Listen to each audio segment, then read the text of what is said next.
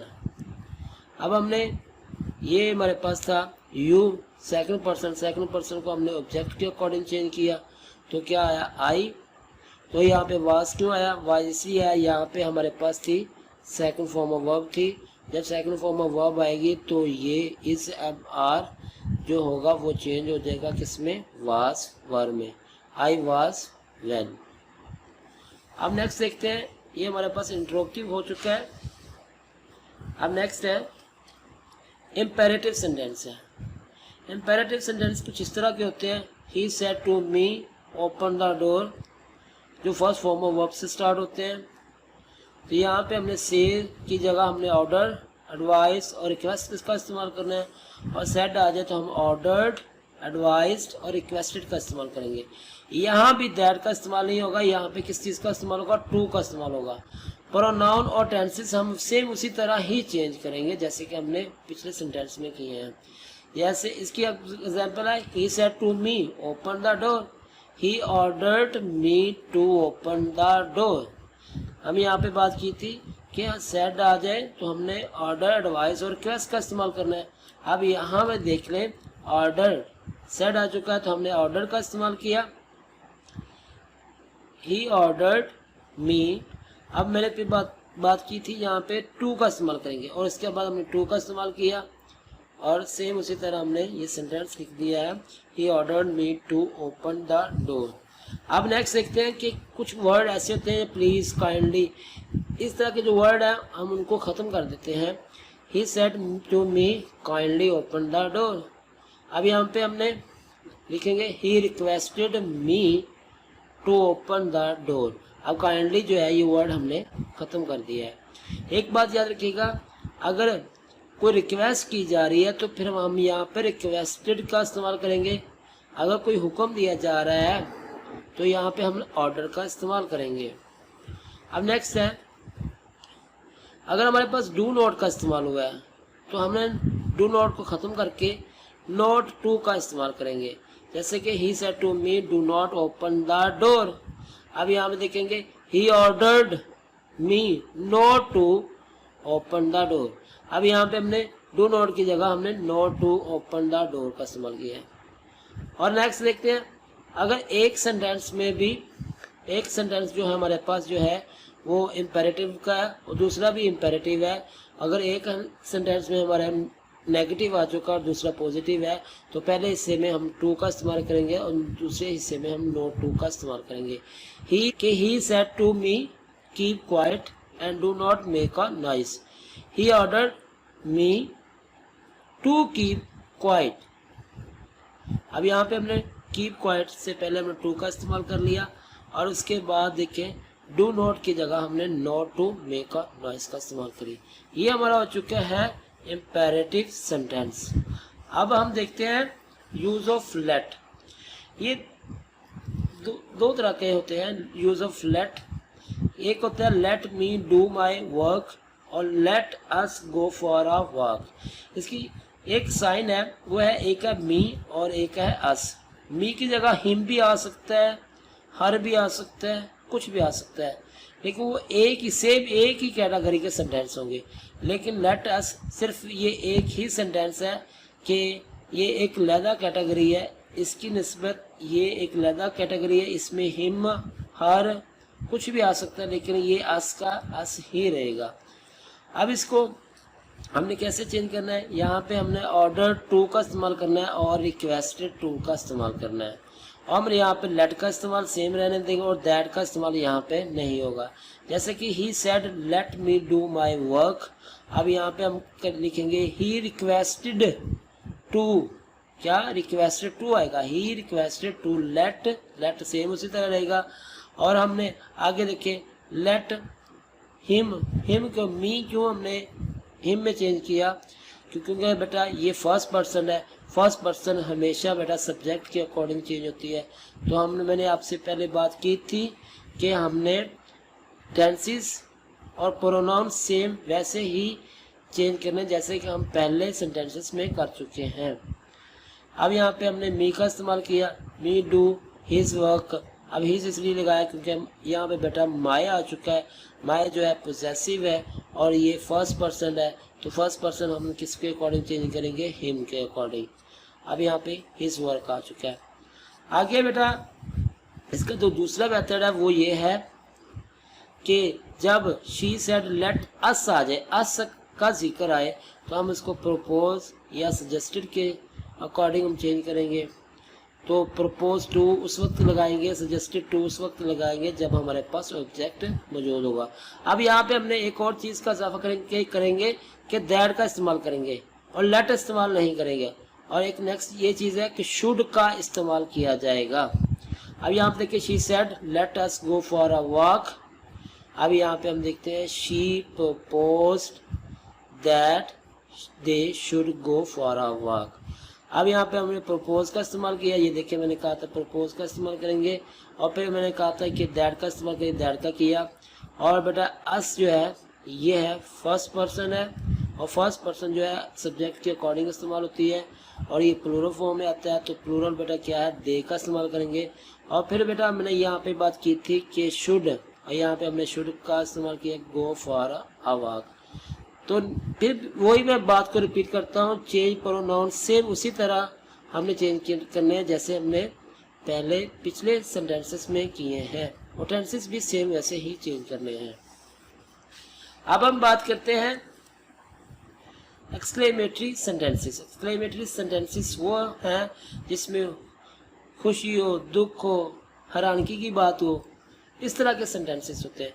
इनमें ऐसे वर्ड आते हैं जैसे कि पूरा, ओह, इस तरह के वर्ड्स आए जिनको हम कहते हैं एक्सक्लेमेटरी वर्ड्स कहते हैं। तो ये आ जाए तो इनका जो बनाने का जो तरीका है डायरेक्ट से इनडायरेक्ट, वो कुछ इस तरह है कि हम इस्तेमाल करेंगे exclaimed with Joy, exclaim with serow and exclaim with wonder.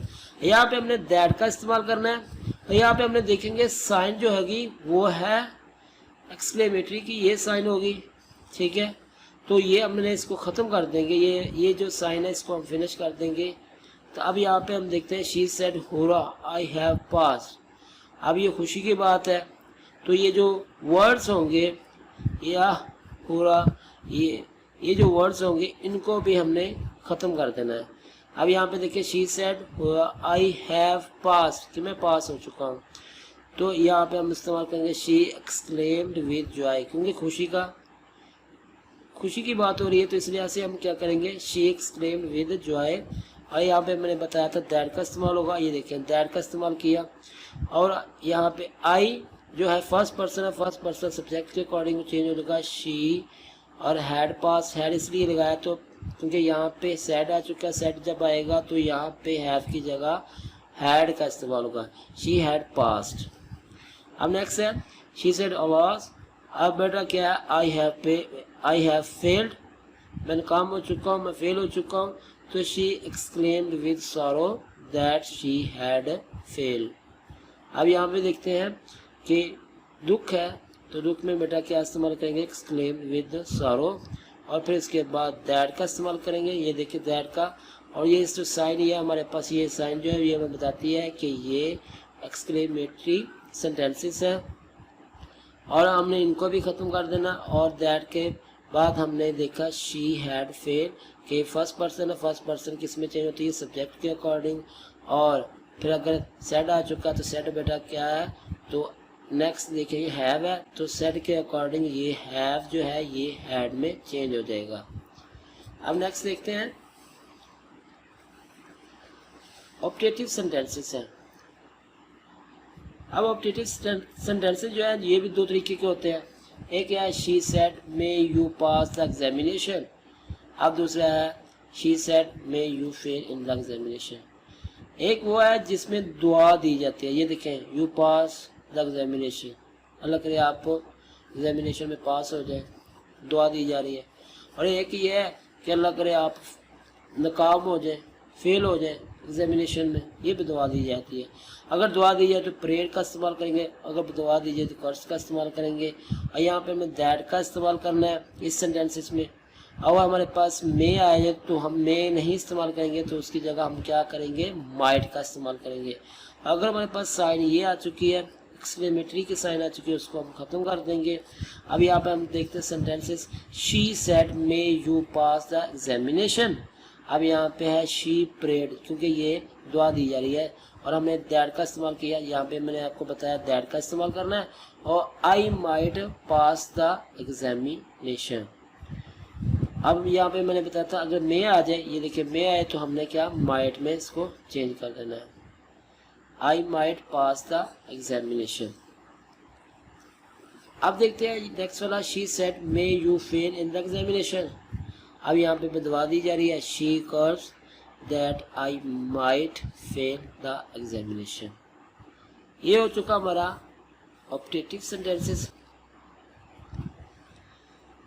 अब है लास्ट में change of the certain word. कुछ इस तरह के वर्ड्स हैं कि जो कि डायरेक्ट में आ जाए तो इनडायरेक्ट में उन वर्ड को हम चेंज कर देते हैं। जैसे अगर डायरेक्ट स्पीच में आ जाए दिस आ जाए तो उसको हम दैट में चेंज कर देंगे। और इसी तरह हमारे पास टू नाइट है तो that night, tomorrow the next day, इनको हम इसी तरह चेंज कर देंगे। तो अगर हमारी वीडियो ये अच्छी लगी है तो इसको सब्सक्राइब करें। ये हर उस बच्चे के लिए है जो कि फर्स्ट टाइम डायरेक्ट इनडायरेक्ट करना चाहता है और इसको समझना चाहता है।